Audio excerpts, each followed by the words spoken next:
Good morning, good afternoon, or good evening, whenever you're watching or listening to this, and welcome to Link Up Leaders, your direct link to leaders in supply chain and e-commerce.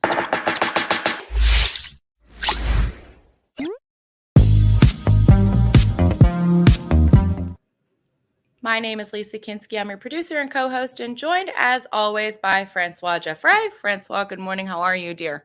Good morning. I'm doing great. How are you? Doing good. I'm wondering if we have any viewers that are able to let me know that we are live on either Facebook or YouTube, because StreamYard's giving me a little trouble connecting notification. So if anybody's out there wants to jump in the comments and say hello, that would be helpful so that I know that we're reaching everybody. Yeah, I see that we're live on LinkedIn.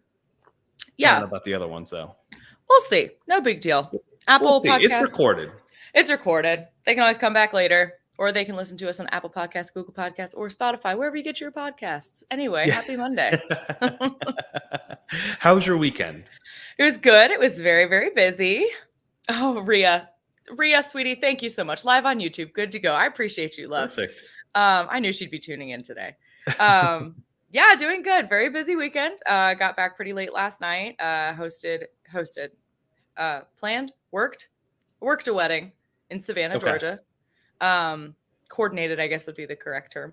Got back really late, but I'm good to go. I'm ready to be back, ready to focus on Amazon, all the PPC, fun things, automation, and all the things. Yeah. How was your weekend? It was good. It was good. It was relaxing. Got some cooking in. I forget how much I enjoy cooking when I actually have time to make a full ass meal. With the small ingredients that you put together and prep, and I forget how much I enjoy that. So just had some music playing, had some wine, was cooking. So it was a good relaxing weekend. Cleaned the house, very productive. Good. In my personal life, productive. Yes, good. How do you cook? Because I cooking show it. I have all these little bowls that I put all my spices in individually, and I preset all of my ingredients, and I'm like, good okay, for you. Brown the meat, add the garlic, however it works. That's how I have to cook. So I dirty every dish in my kitchen, and it takes a long, long time, but that makes me feel more I want to hit all the steps. Yeah. I do 2 cutting boards, no more than 2 cutting boards. Okay. And I do everything on those 2 cutting boards. All the veggies are on one. And then if there's meat or fish, I do that on the other. And then if I have to oil anything up, it's I'm doing that right in the pan that I'm going to start doing it. Or the baking sheet, for example, for veggies, I'll just oil all them up right there. And first of all, I hate doing dishes. All right. So, so I will not, by no means will I take out anything extra for cooking these meals. Mm-hmm. They've got this fancy newfangled device though, called a dishwasher. I also hate, I just hate it. I hate it. That's one thing. And it's I would do anything else around the house, but doing the dishes where it's even just scrubbing them off and then, put them in the dishwasher. Then you have to take them out of the dishwasher, put them away, or pots and pans. You can't really put, it's a lot. It's a process. So it's the less that I have to do that, the better. I would pick on you for this and call Kate and be like, do you know this man doesn't do dishes? But you've been together long enough. I think she knows what she's getting into. I do dishes. I'm just not happy about it. Just grumble the entire time. Yeah, I just grumble. Yeah. So it is what it is. But no, it was a great weekend, and very excited about this conversation. I mean, I was looking at Amazon's growth over the past few years, and it's grown from 2020 to 2021 by I think 37%, and then or 2018 to 2019 it was 20 something percent. 2019 to 2020 it was 37%. Then it was another year of growth of 20 something percent. So it's Amazon sales globally are skyrocketing. I think I saw one prediction where it's they're expected to hit, not by Amazon's numbers, but just by a different third party. They're expecting them somewhere around 700 billion this year in global sales. Good Lord. And yeah, which is absolutely bonkers. That's crazy. So I mean, we'll have to see. And all this obviously ties into how much the landscape is changing, right? How much are companies going to have to invest in their PPC to beat out the 10 other competitors that are going to join this year, maybe this month. That's So that's the kicker. That's the key, right? Is like, yeah, it's become such a pay to play, and it's been so difficult to get to anywhere on the search results. Right. So yeah, definitely. Let's go on ahead and bring on our guest. We have a returning guest. He was one of the first 20 guests that we had on the show. Like, which first 20 doesn't sound like a lot, but we've been running the show for a year, and he was super early on. So very excited to welcome back Nithin with Seller App. Nithin, hello, how are you? Hey Lisa, I'm good. Hey Francois, good to be back again actually. We are so thrilled to have you back and excited to see all the Seller App members that are watching live. So Nithin, go on ahead and just remind everybody if you'll tell us a little bit about your background and what you do at Seller App, and maybe a fun fact. Do you enjoy cooking? Do you cook like Of me course, or Francois? Yeah. So I was listening to the conversation. Yes, I do love cooking, and I think I work as a little how Francois does. So it's just ingredients are there, I just pour it into it, and then cook something out of it. So I think I like the cleaning part of it. So I don't mind the cleaning. I like really following the recipe kind of too. I'll measure. I always say, like, you measure olive oil with your heart. So like that I don't measure out, but everything else has to be like very specific. Oh, no. You everything just go with your heart. You follow your heart, right? For all of it, okay. Everything, all the recipes are guesstimates. They say cook it at 425 for 10 minutes. You look at it 10 minutes, you're like, this is not even halfway cooked. This is no. You go with what your heart tells you when you're cooking it. Those are guidelines. Those are like, you should have some paprika, some recommendations. Just follow. Gotcha. It's like you cook for your soul, right? Your food is for your soul, and exactly. There's no measurement that's going to be constant for all the souls. You just like something spicy, you put it. You like something overcooked, you overcook it. You like it undercooked, well, you just go with it. It's your type A personality, Lisa. That's exactly that's what's getting you. Yep. Well, Nithin, can you tell us a little bit about your background? Because you have a unique background in that you understand supply chain, you understand a lot of the business operations, and you understand the advertising side. Can you walk us through your background?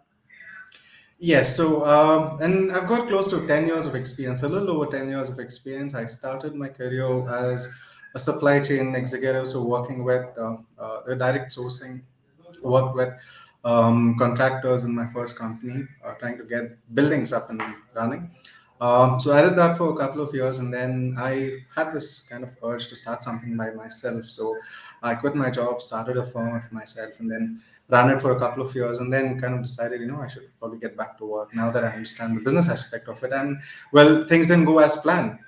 Then it was a natural progression for me to kind of, when Seller App, the opportunity came up, it was like a natural progression for me to just take it, because I was working with sellers. I was selling on Amazon. I was helping businesses over there, and now that I understood the whole aspect of selling and helping a business and kind of struggles that a business goes through, it just made more sense to kind of feel what happens over there and understand what happens, and then answer the right question. Because a lot of people, I think what happens is you don't know the business aspect of it, and then you're trying to run a business when you're running these ads.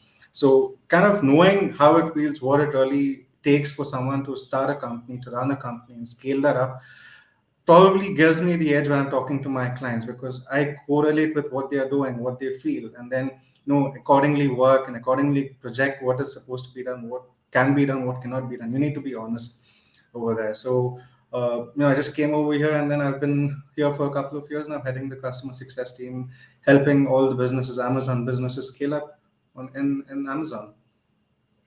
That's awesome. Perfect. Yeah, because I think a lot of times it is easy for service providers and partners to sort of paint this this picture of and you look at the picture with rose-colored glasses, where that's not the reality. Let's talk realistic expectations. Like, how much are you going to spend? How much time is this going to require? How many resources do you need to invest for this to be successful? So no, I love that aspect of it. Lisa, sorry, I was cutting you off. No, you're good. I was just going to make a call out and try to make a connection here. Ria says everything with specifics except for the cheese and the olive oil. So yes, I'm telling you, Ria is my soul sister.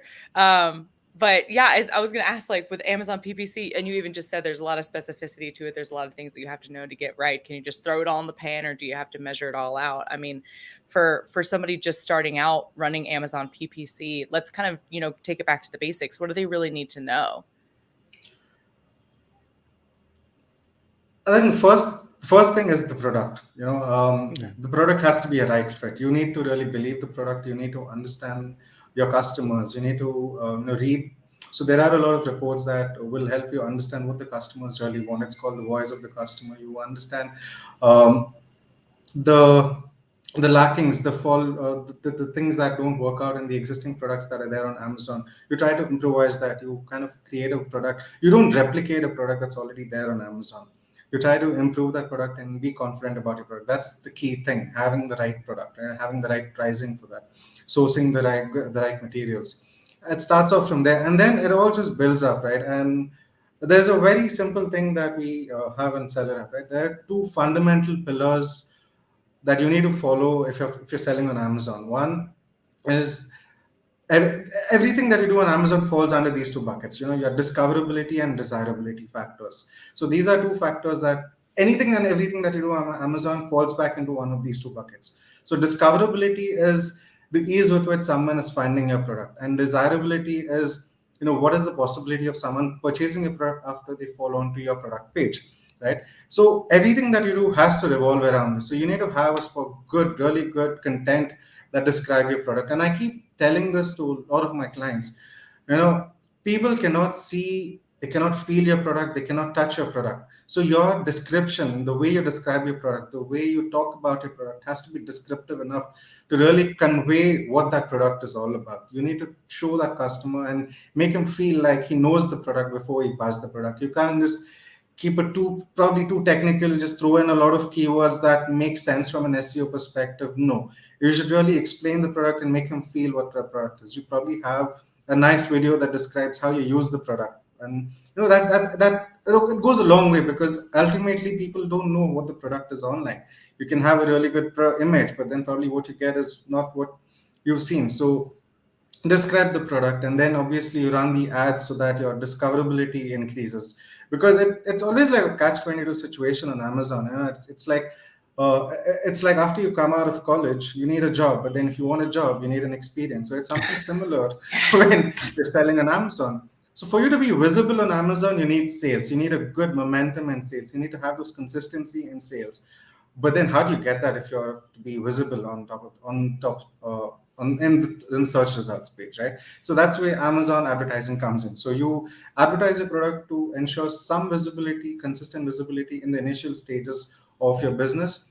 And once you start getting conversions, it's just you just start off from there. You advertise your product, you get those impressions, you get those sales, and then once you have that consistent momentum, Amazon starts pushing you to the top of the search page results, and then it's just a cycle after that to try and ensure that you're right there at the top consistently. And so I love that comparison of coming out of college and needing experience, because I feel like a lot of entry-level positions need 5 years of experience. Yes. Yeah. When it comes to launching, though, right? Because you mentioned that you need the discoverability and the desirability. And with the current landscape of Amazon, it seems like you can't be discoverable unless you advertise. At least that's what I see. Anything that has like 0 reviews, or they have negative reviews, but it's only like 3 total reviews. So a total number of reviews to me indicates like, hey, I don't know if I want to go with that product. I'd rather go with something either a little bit cheaper, a little bit more expensive, that has a significant more number of more reviews. Are you seeing companies using ads to get to that social indicator, or sort of that social validation of the more sales I get, the more reviews I get, the more reviews I get, the more desirable my product might be? Absolutely. That comes after a while. So when you're talking about the launch phase, obviously you can't get those ratings and reviews, but that plays a very critical aspect, right? So I tell my team as well when they're working on these accounts, you don't look at it from an accounts perspective. You look at it from a buyer's perspective. As a buyer, would you buy that product? What are the things that you need to improve for someone like you to buy the product, right? And once you relate with that product and once you relate from a buyer's perspective, a lot of things really change. It's no more just looking at, okay, how much I've spent, what are the impressions, what are the clicks. It goes beyond that. You look at the ratings, you look at competitors' pricing, you look at your own pricing. So all those do fall into the picture of increasing your sales, but then that comes in a little later. The initial stages, I think it's just about getting that push, getting that visibility, and then once you get some sales, then you focus entirely on those other aspects of it, because they play a very big role if you need to scale up your business from where you started off. And just think about it, right? When you are yourself buying the product, forget the metrics. When you're buying the product, you would compare the price.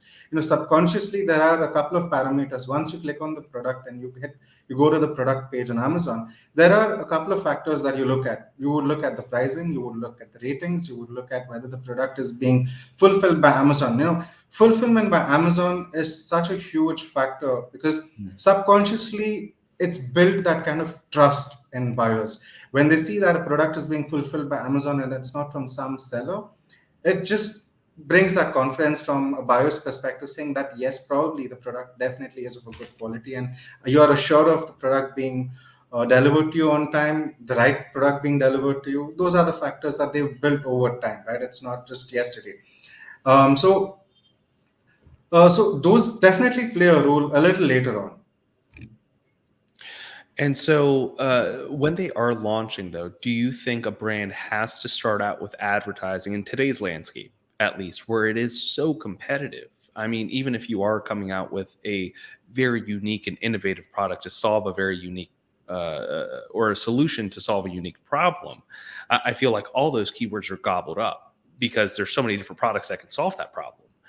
Are you seeing that brands that are launching products have to start with advertising, or can they start with other methods of marketing and then lead into advertising? I guess, is there a certain point where they should start with advertising? Personally, I would suggest to start off as soon as possible. Doesn't make sense to delay it, because you're just delaying the eventual success of your company, right? So the sooner you start off, the sooner you get that sales momentum, the sooner you get those reviews, the sooner you get those ratings, the sooner you grow your numbers, and then it's just about scalability after that. So ideally, and it becomes a lot more important in the recent times, because those were some very interesting metrics you mentioned earlier, right? Where you spoke about Amazon's growth in terms of revenue globally over the last 3-4 years. But there's another aspect to it, which is the number of sellers that are increasing and that have increased over the last couple of years. Now that is actually putting a lot of pressure. It's a lot of pressure for existing sellers as well, because suddenly you're getting to see your sales drop down and you have no idea, because nothing's changed. You've been bidding, you've been advertising pretty well, you have very good ratings and reviews. Your product is pretty good, and then suddenly out of the blue you see your sales dipping month on month. So they're trying to figure out what happened, and then it probably just turns out that there are more sellers out there offering similar products, new products, improvised products, and the competition just increases further, and suddenly you see you losing impressions on the advertising, because there are other sellers who are now advertising and bidding much higher for those same keywords, like you mentioned, right? So yes, it is important that you start off early and you bid aggressively, so that your relevancy improves. And I think this is one more factor that I'd like to really stress on, since we're talking about advertising and for scaling up, right? So there is something called relevancy on Amazon, which plays a huge role again. And you'll see me repeating this a lot of times, where things are very important, and this plays a big role, that plays a big role, because there's so many factors, and there is no single factor that you can primarily say, okay, this is the key thing that is going to succeed, that's going to help you succeed on Amazon, because there are so many. It's just so many things that have to go in line for you to succeed, right? So when you're talking about all these, it's just okay. I lost my train of thought by going a little off. No worries. Well, there's so many different factors. Yeah. So there's so many factors, right? So relevancy. So I was talking about relevancy. I got that back. So for Amazon, the key thing is that I don't believe Amazon wants to be another search engine. People talk about SEO on Amazon, but Mhm. Amazon does not want to be even remotely associated with an SEO. They want people to come and buy products from their platform. They don't want to be someone where people just a platform where people come, compare the products, search for the product, and then go buy somewhere else, right? So for Mm. them, the most important aspect is they want anyone who searches for a product on Amazon, they want them to buy the product, right? So the relevancy plays a huge role. So the moment your product's relevancy increases for probably a certain set of keywords, for probably a certain set of demographics, Amazon starts pushing your product to those kind of keywords automatically. And that really goes a long way in Amazon helping you scale up. It's a long process, but then eventually you get there, and Amazon starts helping you because Amazon knows Mm. that your product is something that has a higher possibility of conversion in comparison to probably an XYZ seller. So when you get that boost, it just makes it a lot easier. So for you to get there, you need to struggle in the beginning. You need to have your product advertised. You need to be on the top of the search. Ensure you get those conversions. Figure out why people are not buying your product. Improvise the products, and then keep optimizing your campaigns to consistently be there to get those sales and build that relevancy.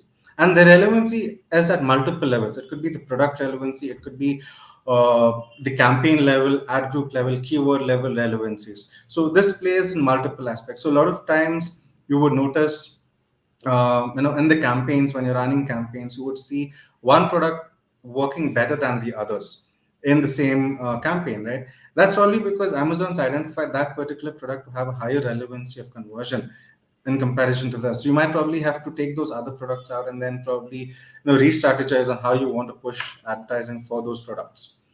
Hmm. Gotcha. Yeah, as you were describing that, it almost sounds like you're paying, you're paying to give Amazon more data, right? You're paying to tell Amazon that this would be a more relevant product because it does have higher conversions for those certain keywords or for these types of users. Is there a specific budget that you typically talk to your clients about? And I know it would vary from product to product. Obviously, very expensive products might Mhm. have a very significantly different budget than, let's say, uh, iPhone cases, which are Right. extremely competitive. But is there something where you can look at your competitors and say, I see how much they're spending with their PPC. This is how much I should be estimating over the next month, over the next 2 months for new product launches? So it's more to do with the category rather than the product itself or the pricing of the product, right? Okay. Because when you're running ads, it all boils down to how much you're bidding for keywords and how competitive those keywords are being bid in a particular category. So when we have to give a projection, what we do is we look at what is the suggested bids, what is the historic trend for that particular keyword, and then we kind of base it based on the conversions, the possible conversions that will happen, and then tell, okay, for these kind of conversions, you need to get so many clicks, and then for you to have so many clicks, you need to spend so much.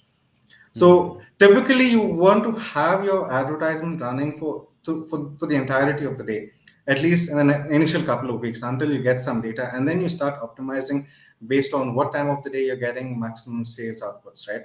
So then there's always different strategies where you can. One common thing that we use is day parting, where you kind of split the budget and focus or allocate more budget to the time of the day where you're getting more sales. Like there are certain categories Mhm. where you just know customers are buying more products probably in the evenings rather than throughout the day. So then you probably have a smaller budget allocated for the entirety of the day because you don't want to lose out on possible buyers in the morning part of it. And then you have a majority of the budget allocated for the evenings where there are a lot of customers who would buy rather than just browse at that time.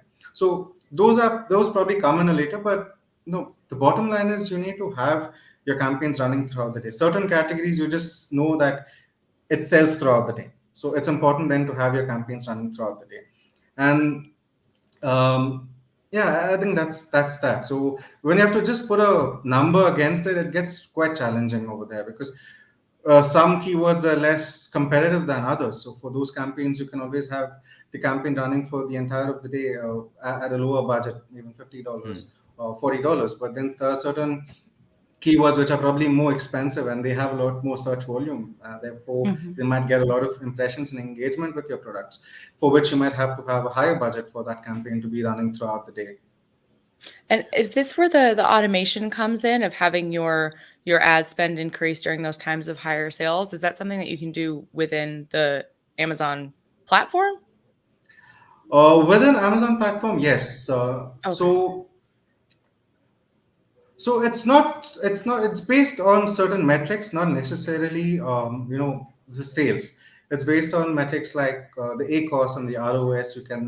It's a new feature that Amazon launched in the last, probably within the last 1 year, I think, 6 7 months back. Yeah. Point is, they had this new rule that they've come up with this budgeting rule within Amazon as well, based on metrics. So you can always tell them to increase the budget if your e-course is probably say less than 20 30%, and you want to push more visibility for that campaign. Yes.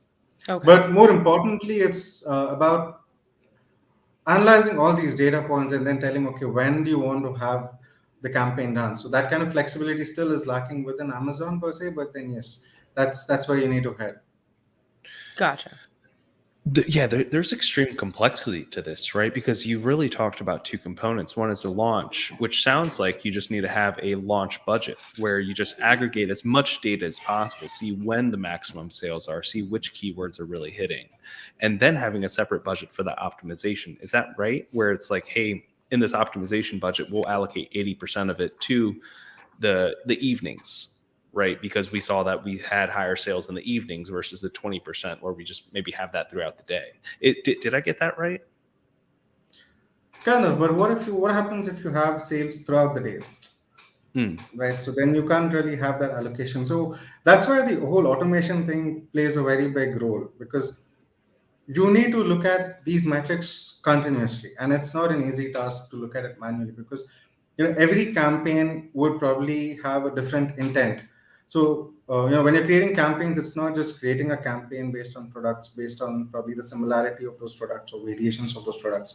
Once you start going, so when you're scaling up initially, yes, you have some basic campaign structured to get more visibility, but then when you're scaling up the business, you need to really structure the campaigns differently, where you have different intents for these products, right? So let us say you started off with 2 3 products, and then you now launch new products, or maybe it's the holiday season, and out of those 2 3 products you need to start bidding a little more aggressively because your product is something that sells well during these holiday seasons. So then you would probably have a separate campaign purely targeting those holiday season keywords, and now here in this case, that the keywords are going to be a little more expensive because everybody is going to target those keywords. So you would probably be a little more aggressive, and then you need to be continuously probably increasing your bids to ensure that your visibility is constantly there throughout the holiday season and you don't lose out on opportunities for sales. So then you need to have something where you constantly increase the bids, you constantly increase the budget as long as the conversions are in place. And that's where the automation again comes into play. It's so I think within Celera we have this feature where you can set it on an hourly basis. You can change the bids based on Amazon suggested bids on an hourly basis, or you can schedule it. You could have it hourly, you could have it every 2 hours, 3 hours, every 6 hours. So and what's more important is when you're running these automations, right? There are so many automation tools out there, but what's more important, and personally what we believe in Celera, is you do want to have your campaigns left without oversight. You can't just have some kind of an automation running throughout and leaving your campaigns just like that, because ultimately the intent plays a very important role for every campaign, right? So you need to have campaign specific, you might probably have campaign specific strategies to scale those products within that campaign. You might want to have certain human intervention, and intuition probably also plays a role sometimes when you're managing these campaigns. You just know that particular keyword which is still relevant but is not converting for you now will eventually convert, right? So those kind of things aren't really possible in a complete automated system. So what we've developed is kind of a mix between automation and a manual intervention, where you have your daily tasks that you need to conduct on a campaign when you're optimizing those campaigns. So we've created something which is like a rule-based automation where you can set up these boundary conditions for your campaigns and say, okay, for this particular campaign, I'm okay to probably spend a higher amount of money, even though I'm getting lower sales. Versus another campaign where I just want to focus on optimizing my campaigns to the point where I get maximum profitability out of those campaigns. So that kind of a flexibility has been created so that it runs, but at the same time you have that manual oversight on those boundary conditions. Okay, once after any boundary condition would start optimizing. Once you optimize, you can further bring those profitability metrics upward, or the spend lower with more sales. So you can always tweak those boundary conditions to further improve your campaigns. And then you have these schedulers where you can run your automation maybe once in a couple of days, because you don't necessarily have to optimize these campaigns on a daily basis sometimes, right? So those kind of functionalities have been developed, so that kind of really helps you automate without really letting the system do everything for you, because you still have control on what's happening in your campaigns and what you intend for those campaigns to really achieve.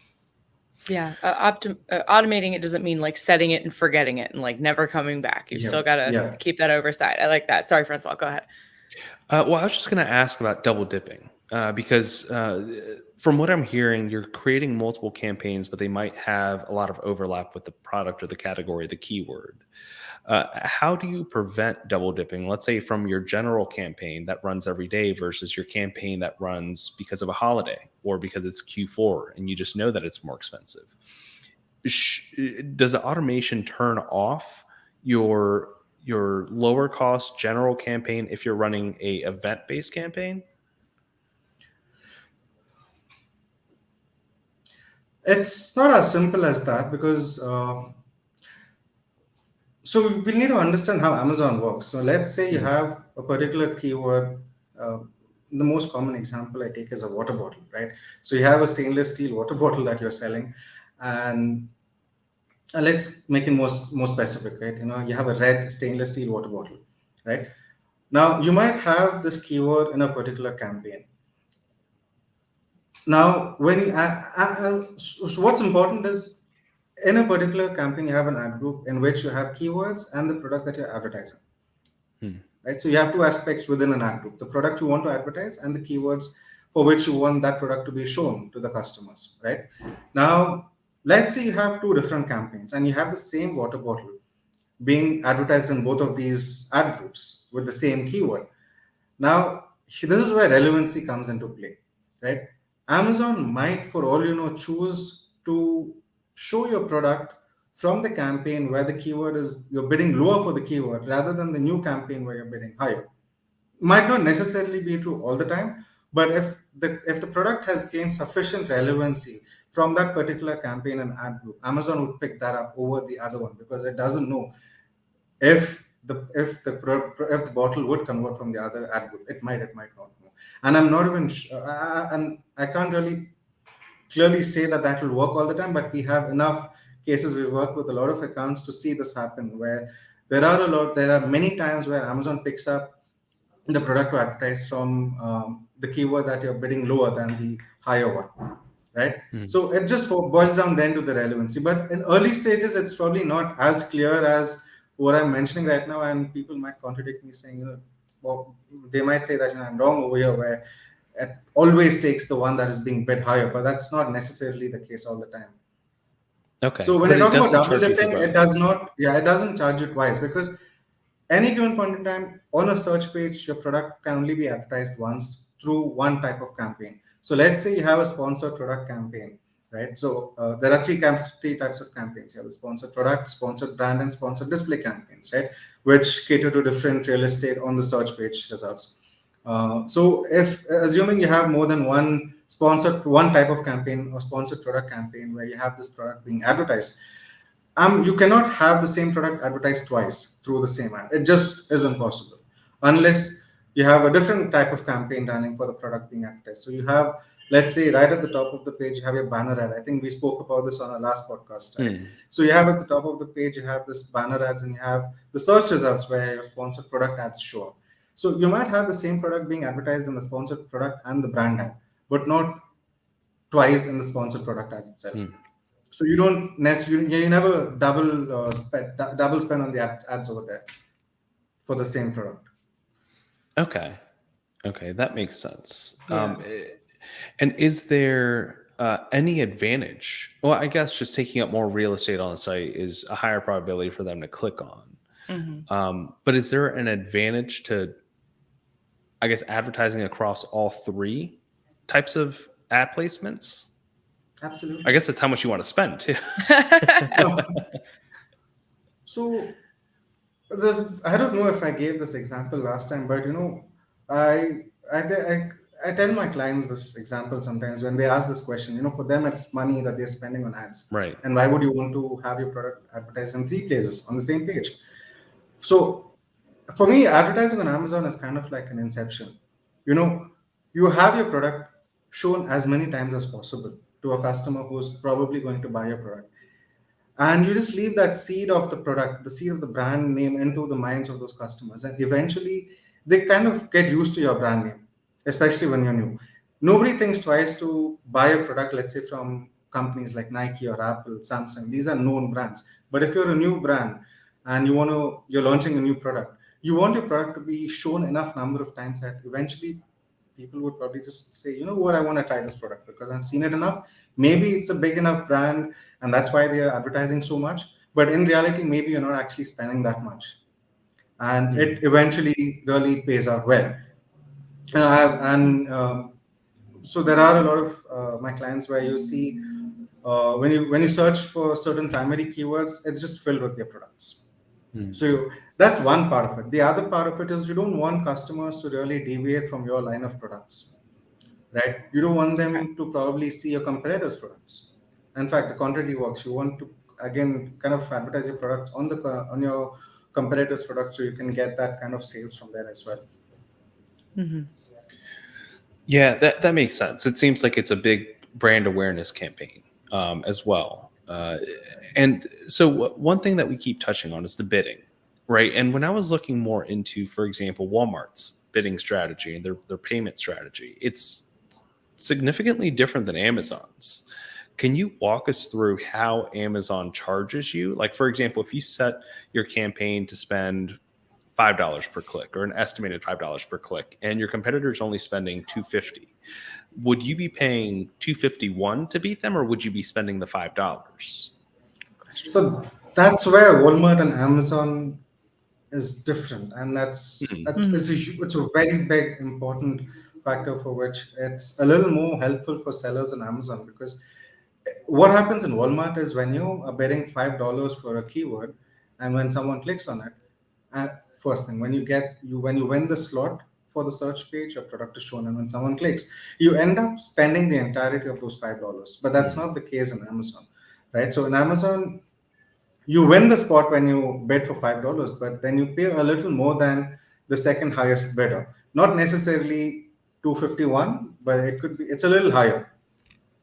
This isn't The Price is Right. We're not going by pennies here. Well, that was always my confusion, I think, with automation, where you can set a bidding strategy to, just beat the next competitor. Like, how does that work? Does Amazon determine when do they determine that there's a winner, right? When do they determine you are the product that we're going to show instead of your competitor? That's the question. If it's answered straight, everyone's going to be using that. And there's no straight answer to that, unfortunately, Fonso, because I think that's the USP. I don't know if it's a USP, but that's trade secret for Amazon, I guess. But what's more important is that you focus on ensuring that you have that visibility for your product, right? Irrespective of what the bidding strategy is, because like I mentioned, the relevancy plays a huge role. Yeah. It's not necessary that just because you're bidding high. In fact, I can give you an example. This is a classic example where you're going by all these blogs and reading through so many self-read articles. People think you need to bid higher to win the spot. But if you don't get sufficient conversions when you're at that top of the search page results, Amazon's not going to show your product even though you're bidding high. And this was something that happened with a client who came to us after they ran their ads for like 3 months. And when they came to us, they were like, initially we got some sales, and then for 2 months we were not even getting impressions. No, Mm. and when we deep dived into the account, we noticed that they were bidding close to $5, $10 when the suggested bid was just $1, $1.50. Initially, they got that impressions, they got the conversions, they got the engagement, not necessarily conversions with the Mhm. product. But then eventually, when the conversions didn't come in, Amazon just stopped showing their product. So we had to tackle it completely different. We had to take that up a little differently. Eventually, it scaled up. But point is, you bidding high doesn't always confirm. It doesn't always guarantee you continuous top of the search page results for you. You need to optimize it enough, and eventually you will start seeing that even for a lower bid, you're getting the top of the search page results thing. And that's where again, optimizing your bidding is a continuous process. You can't just leave them as is. And it's a real time thing. There are probably million sellers, thousands of sellers bidding for those keywords, Mhm. and it's a real time auction. There are millions of buyers out there browsing through Amazon, and different ways that they look for products, and you want to be there for all those buyers, right? Hmm. So you need to ensure you're getting maximum visibility and ensure that you're bidding right. You don't have to bid higher, but you need to really bid right for that particular keyword. Some keywords require you to bid higher, some not necessarily, because you already built that relevancy. And and you can't leave it like that, because in real time it's a huge, it's a massive auction that's happening in real time, right? Mhm. And it changes every half an hour, it changes every hour. The bids change for highly competitive categories. You notice that the suggested bids keep changing frequently. Now, how do you keep up to that? And that's where again the automation comes into play. I spoke to you about how you have the schedulers that we have in Seller. So you can schedule those bids. You can tell, okay, every hour you change my bid and apply the suggested bid, or you Hmm. can say, okay, increase it by an X percentage over and above the suggested bid. So let's say Amazon is suggesting $1, and you want to be aggressive. You don't want to be conservative and just bid as much as what Amazon is suggesting you. You can say, okay, increase it by 10% over the suggested bid every hour. So if Mhm. it's $1 at 12 in the afternoon, the system would automatically bet for that particular keyword at $1.10. At 2 o'clock in the afternoon, if it comes down to 80 cents, we'll be betting 88 cents, right? Mhm. So you've got that little bit of an edge, but not necessarily where you are overspending like crazy. And the same works vice versa as well. You want to reduce the bid and bid a little lower than what is the suggested bid, you can do that as well. And it's Hmm. doing it. And like I mentioned, right, automation is not something where you just leave it. You Yeah. run it for some time, and you have that manual intervention of what is happening in your account at a campaign level as well. Hmm. I like that we have that soundbite though of you saying you just throwing more money at it does not mean you're going to be at the top of the search results, because that's what everybody has been assuming lately, and kind of the song that's been sung is you have to pay to get to the top, but that's not always the case. Yeah. So you had mentioned before with the automation, being able to set certain rules and having the scheduler. Let's dig a little bit deeper into what Seller App does, because my understanding is that you can have like rules based automation and then machine learning automation. Can you talk about the difference between those two? Yes. So rule-based automation, we there are two aspects in rule-based automation. One is you can create your own custom rule, and then we have certain templates which you can just replicate and implement it. Even the templates can be tweaked to suit your intent of the campaigns specifically, right? And the custom rule is where we've given the complete flexibility to a buyer. Complete flexibility to the seller, so he can play with any kind of a metric that is present on Amazon, tweak his rules in such a way that whatever works for him. So initially, we started off with a template which says, okay, you know what, if my conversions are high, increase the bid. If my ACOS, which is the ratio between your spend versus sales, is high, decrease the bids, or mark negative keywords when the conversions are really not working out, to reduce the wasted ad spend. But then we realized that every seller, and this was always the thought, that we need to kind of build this automation, right? And we got the constant feedback that said, yes, everybody wants to look at campaigns differently. And some people might disagree, but a lot of people might also agree. Data, although you have fixed data, you can always look at it in n number of ways. You can always look, and it's just about how you analyze the data and what you want out of that, right? You can tweak those metrics, you can tweak the filters to kind of see what and optimize it the way you want to optimize based on your capacity of probably spending, your risk appetite for being aggressive, or you just want to be conservative, whatever it is, right? So we realized a lot of sellers want that control in terms of how they want to advertise, and they don't want to be curtailed to the limited opportunity, to the limited templates that are present. So the custom rule is where you have control in terms of impressions, clicks, ACOS, ROAS, conversion, sales, whatever the metric. You can tweak it, you can add multiple combination of rules to kind of optimize your campaigns and then set those boundary conditions. The machine learning aspect is another part where the system looks at your campaigns and suggests changes, right? So this is more, it's more of so the way it's developed is, in Amazon's advertising, the most granular place of optimizing your campaigns is at a search term level, right? So you have campaigns, you have your ad groups, and then under ad groups you have keywords and your products that you're advertising, right? Now these keywords that you're entering into your ad groups are attributed to so there are search terms that customers search on Amazon which are attributed to your keywords in Amazon, right? So based on the match type. So that is the most granular position of optimizing your campaigns. So what the system does is it analyzes your search terms in the campaigns and tells you, okay, you know what, these are the search terms that are draining money out of your campaigns, and you need to probably do something about it. It could be to reduce the bids, it could be to just straight away mark them negative, it could be that they're converting well for you and it's suggesting to increase the bids. So the more you use that particular feature on Amazon, on Seller app, it's called the Insight section. The more you use that, it starts analyzing your behavior of using those insights and tries to understand your intent for specific campaign and starts giving you improved suggestions. So that's the primary difference. One is where you set the boundary conditions. The other is where the system analyzes your data and suggests changes to kind of improve your profitability and sales as well. Gotcha. I can imagine that's where your customer that was encountering the 2 months of no sales or the drop off would have benefited a lot. Sure. Yeah, I'm sure. But to that point, or I guess, is there a way to sort of hit that reset button when Amazon stops showing your listing? Let's say you completely change your listing. You're advertising for certain keywords.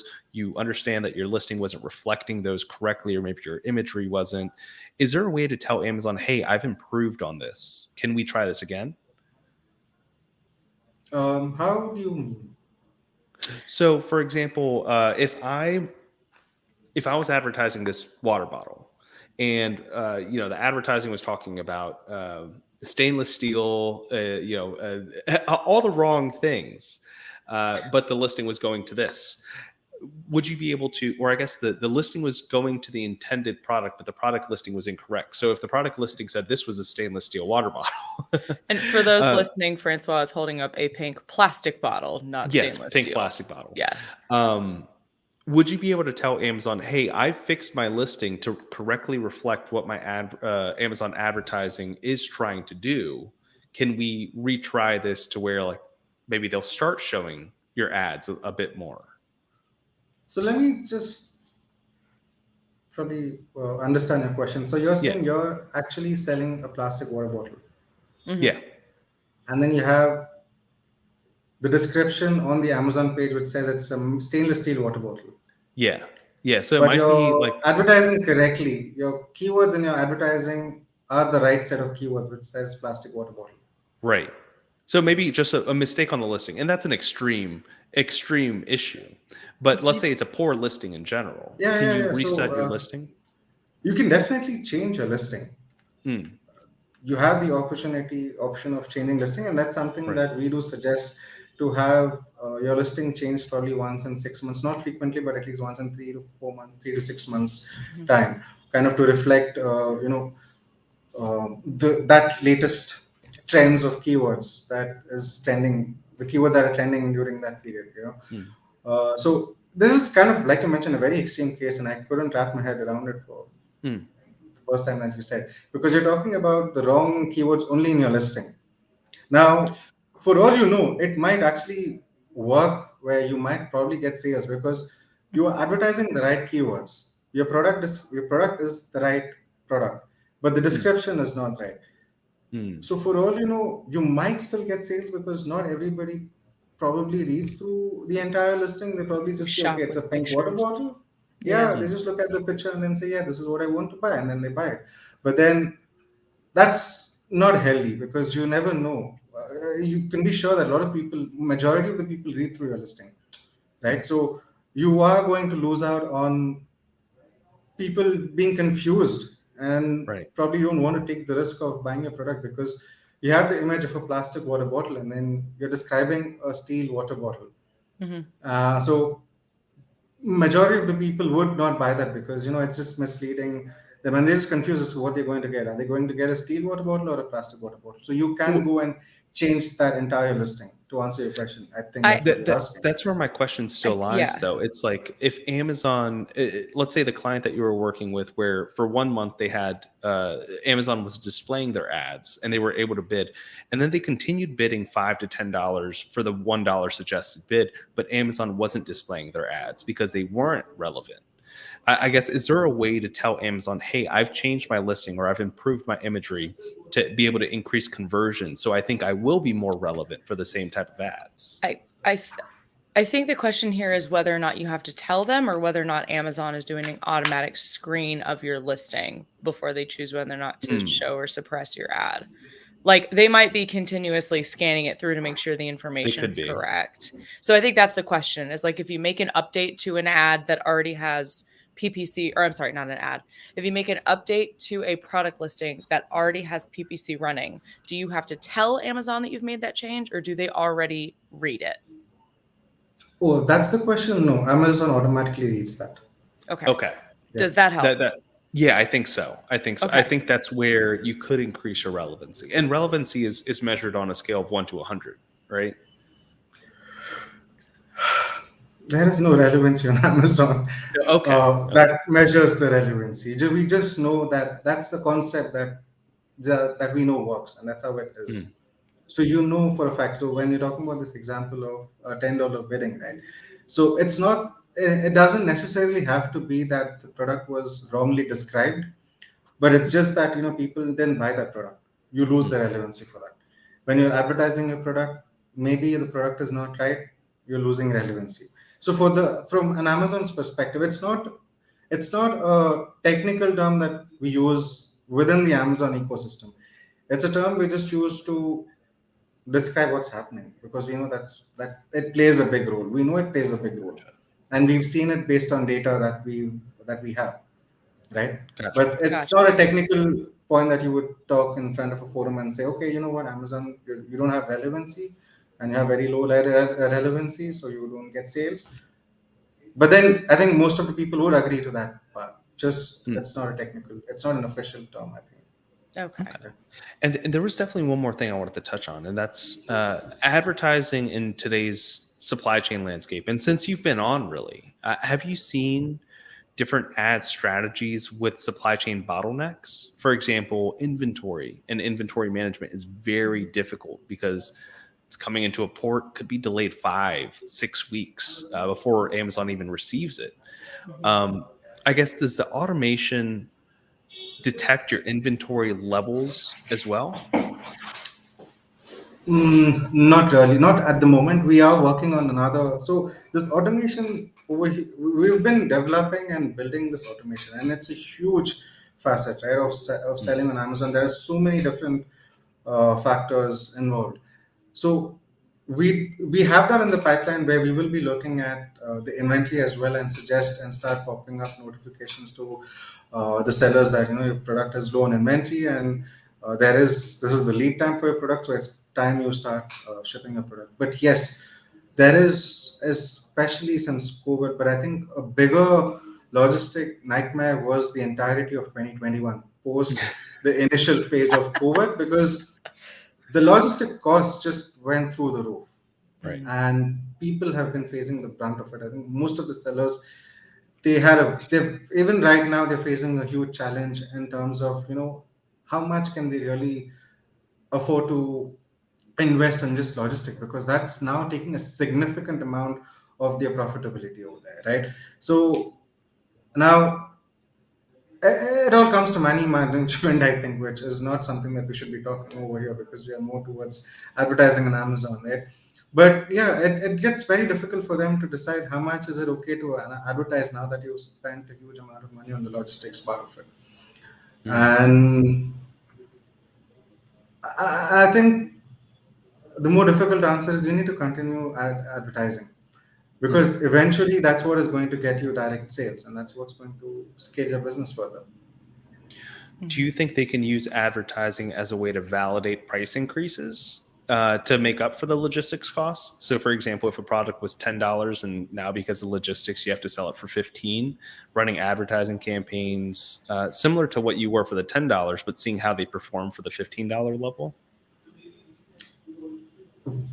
Well, people, well, that is that we've started seeing that, but then at the same time, as I mentioned to you earlier, right, we've seen a huge influx of sellers also entering the Amazon marketplace since the time COVID began. I think a lot of brick and mortar stores and uh, a lot of new entrepreneurs as well trying to get into this as a base for starting their business, entering Amazon, because it's a lot more convenient to start your business on Amazon. You don't have the challenges of running a brick and mortar store, or you don't have the challenges of running a very typical business. You have a product, there are so many different types of services now. You can have this drop ship where you have a seller somewhere, you have your supplier somewhere. You don't even have to have a warehouse. You can just tell the seller to the supplier to send your product directly to Amazon's warehouse, or probably even straight to the customers, right? So with that kind of competition, it's really getting challenging for sellers to stay up in that space, and then they need to justify the spend and increase the price, but at the same time you don't want to lose out on the opportunity of really getting the sales to another competitor selling it for a lower price. So it has become a little challenging, but then yes, end of the day, you still probably will have that advantage because you've been in the market for longer. You've already built that. Again, boils down to that relevancy. You've got those ratings and reviews already for that product. It sometimes does help. And uh, personally, I've never, I think last time as well I mentioned, I wasn't an online shopper. I think I also started slowly leaning towards online shopping, and ratings play a big role. And I've been a little more empathetic to customers, to sellers. I look at a lot of other metrics than just looking at the price, because I've seen it from the inside out. So I look at, even if it's a new seller, as long as the product is good, as long as, even if there are 3 4 decent good reviews, I don't mind trying it out, because you might know, you never know, you might actually get a good product out there, and it's not necessary that only the top reviewed products are the best products out there.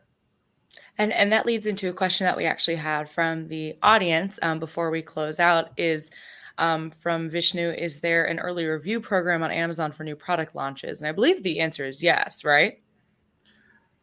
They I got rid of it. believe they Did removed they? that, and the wine program is still there. Okay, I'm a little confused. So there were 2 review programs on Amazon. One of it is closed now, but the other one is still open. So I think the wine is still active. It's Okay. called the wine program. Yeah. Okay. Gotcha. So might need to do a little bit more research on through like Seller Central to see what's still active. So, all right, awesome. Well, Nithin, thank you so much for your time today.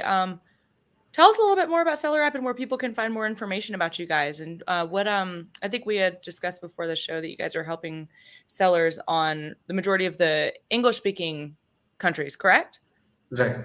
Okay. So we just started off. I think so. You have different modules on Seller App that helps different aspects of businesses. So it could be with product research. It could be with advertising, sales, inventory.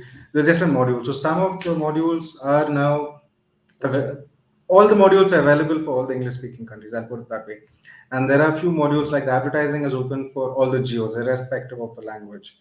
So if you want to kind of capitalize on the insights and the automation of the advertising module that's present within Seller App, you can always sign up onto sellerapp.com and register yourself, and you can use the advertising module to run your ads, and utilize the automation and the insight section. The rest of the features are not yet open for all the geos, but then yeah, Mhm. for UK, Canada, India, US, yeah, in the Middle East as well. Yeah. Okay, Awesome. awesome. Again, that is just a super easy website, www.sellerapp.com. Nithin, thank you again so much for your time today. This has been awesome. It's been great to talk to you again. Like we said, it seems like it was just yesterday, but it's been almost a year ago. Exactly. Yeah, it was lovely speaking to you guys. It's always been interesting, and I like the whole format. You don't have a PPT. You just discuss things out and have a Yeah. heart-to-heart conversation. Yeah, in fact, we like it too. The free flowing conversation. We like it. And All thank you right. for Thank you so everybody. much. Yeah. Thank you. And thank you for everyone who tuned in today. If you guys liked what you heard, be sure to give us a thumbs up, comment with your thoughts, share with your friends, subscribe to the show, and be sure to turn on those automatic downloads and turn on the notifications. And that way you never miss a conversation with leaders in supply chain and e-commerce like Nithin with Seller App. So thank you again, and we'll see you guys soon.